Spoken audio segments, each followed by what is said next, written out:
అధ్యక్ష, ముఖ్యమంత్రి గారు చాలా రోజుల నుంచి ఔటర్ రింగ్ రోడ్ మీద చర్చ జరుగుతూ ఉంది. ఎన్నికల కంటే ముందు హడావిడిగా సరైన విధి విధానాలు అవలంబించకుండా టెండర్ ప్రాసెస్ను డీవియేట్ చేసి కొద్దిమంది వ్యక్తులకు ఆయాచిత లబ్ధి చేకూర్చడానికి ఔటర్ రింగ్ రోడ్డును అప్పచెప్పిండ్రని సమాజమంతా, తెలంగాణ రాష్ట్రమంతా దీని మీద తీవ్రమైన చర్చ జరిగింది. ఆనాడు Congress party doctor YS Rajasekhara Reddy గారు ముఖ్యమంత్రిగా ఉన్నప్పుడు అంతర్జాతీయ ఎయిర్పోర్ట్తో పాటు ఔటర్ రింగ్ రోడ్డును జైకా నుంచి నిధులను తీసుకొచ్చి ఒక అద్భుతమైన మణిహారాన్ని తెలంగాణ రాష్ట్రానికి, అంటే హైదరాబాద్ నగరం అంతర్జాతీయ నగరంగా, విశ్వనగరంగా రాణించడానికి ఈ రెండు ప్రధానమైన కారణం. అంతర్జాతీయ airport, outer ring road, IT కంపెనీలు, ఫార్మా కంపెనీలు. ఈ తెలంగాణ రాష్ట్ర ఆదాయంలో 60-65% ఈరోజు మన బడ్జెట్లో వస్తుంది అని అంటే ఆనాడు కాంగ్రెస్ పార్టీ తీసుకున్న నిర్ణయాల వల్ల ఈరోజు ఈ రాష్ట్ర ఆదాయం అత్యధికంగా పెరిగింది.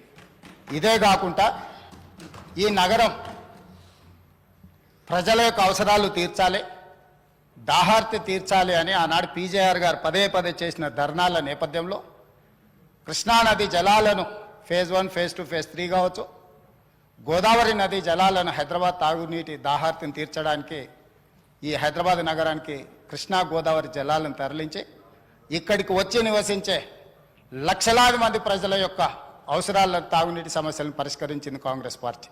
ఇదే కాకుండా ప్రపంచ నగరంతో పాటు పోటీ పడాలి అని అంటే, ఈ దేశంలోనే అద్భుతమైన నగరంగా హైదరాబాద్ నగరం రాణించాలి అని అంటే మెట్రో రైలు ఉండాలి, మెట్రో అంతర్జాతీయ ప్రమాణాలతో ఉండాలి అని ఆనాడు పబ్లిక్ ప్రైవేట్ పార్ట్నర్షిప్లో ఈ నగరానికి మెట్రో రైలును తీసుకొచ్చి ఈ నగరాన్ని ప్రపంచ చిత్రపటంలో కాంగ్రెస్ పార్టీ పెట్టింది.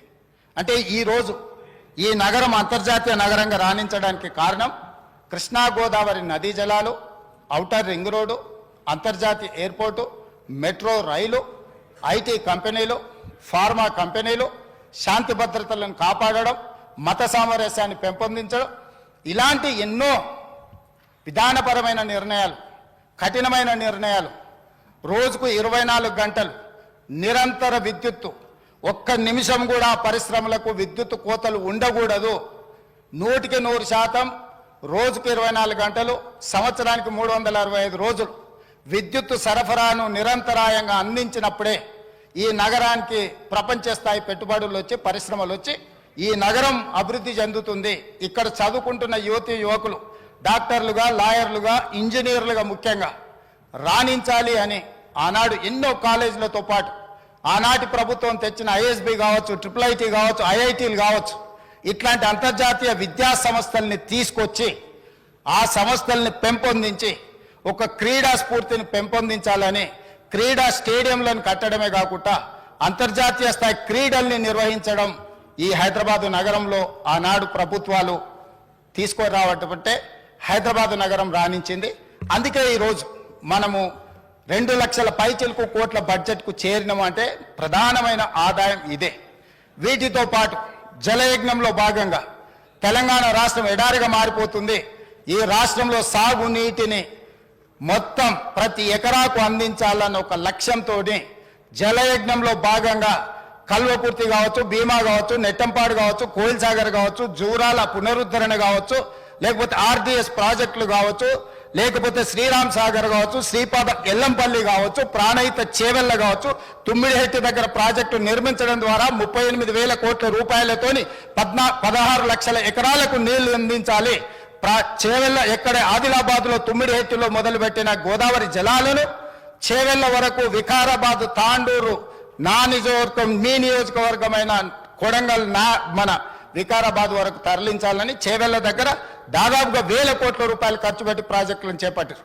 ఆనాడు మనతో పాటు ధర్నాల పాల్గొన్న దురదృష్టవశాత్తు అటుపోయినా చేవెళ్ళ ప్రాంతానికి, వికారాబాద్ ప్రాంతానికి, తాండూరుకు, కొడంగల్కు నీళ్లు తేవాలని ఆలోచన కూడా చేయలేదు. ఈ నేపథ్యంలో అద్భుతమైన నగరంగా తీర్చిదిద్ది ఔటర్ రింగ్ రోడ్డుని మనం అప్పు తెచ్చి మొత్తం పూర్తి Hyderabad growth corridor limited HgCl నేతృత్వంలో ఈ అద్భుతమైన ఆస్తిని వేల లక్షల కోట్ల రూపాయల విలువైన ఆస్తిని 6,500 కోట్ల రూపాయల అప్పు తీసుకొచ్చి నిర్మించి అప్పు పూర్తి చేసి డెట్ ఫ్రీ చేసిన అధ్యక్ష. డెట్ ఫ్రీ చేసిన ఔటర్ రింగ్ రోడ్డుని అప్పనంగా ఆయాచితంగా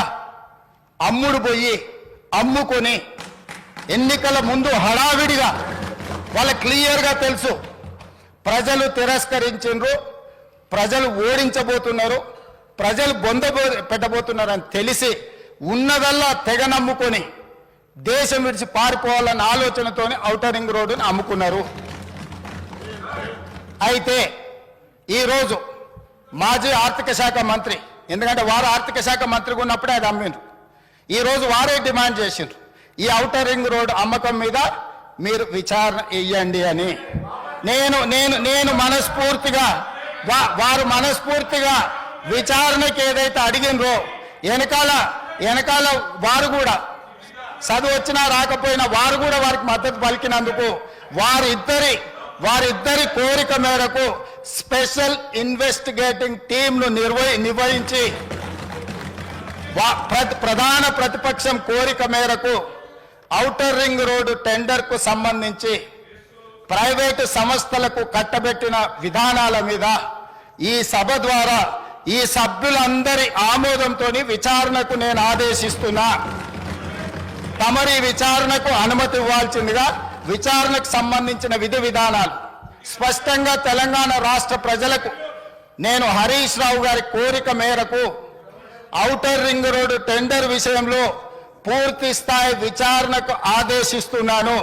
విధి విధానాలను మంత్రివర్గంలో చర్చించి మంత్రివర్గ సహచరుల సూచన మేరకు మంత్రివర్గం యొక్క తీర్మానం మేరకు ఔటర్ రింగ్ రోడ్డు టెండర్ మీద విచారణకు ఆదేశిస్తున్నాం అధ్యక్ష.